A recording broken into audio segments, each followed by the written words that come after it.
So yan, magandang araw sa inyong lahat dyan. This is Kuya Sen. Welcome to my vlog. At nandito tayo ngayon sa Malolos, Bulacan.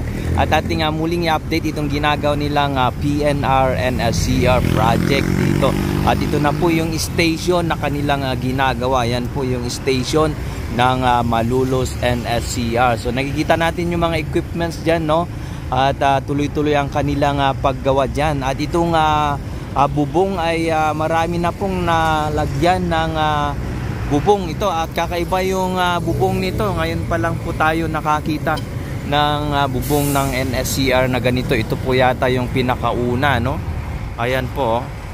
So napakaganda po yan, lalo na po pag nakita nyo po yan sa may air shot. So tayo mag-drone dyan, tignan natin yung mga progress nitong project na ito. At ating din pasadaan yung launching gantry na nandito sa may north, yung galing po sa Barangay Lungos.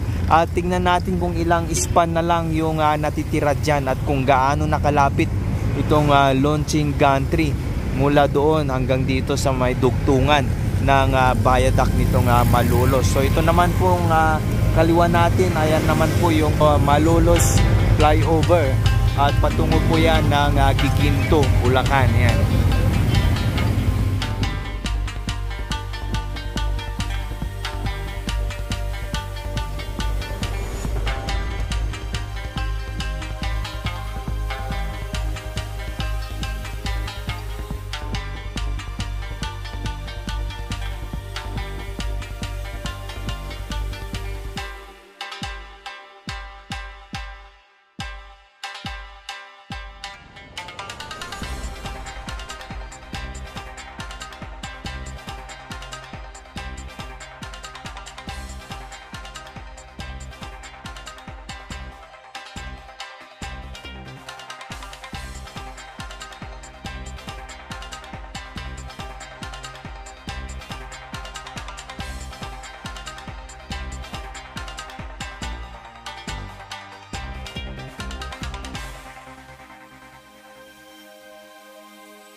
So ito na po yung launching gantry na galing sa barangay Lungos. Itong launching gantry na Republika, no? So ayan, nandito na po siya sa may tapat ng Builders Warehouse. Ayan po. Ayan. So ito po yung patungo dito sa may station ng PNR and SCR Malolos.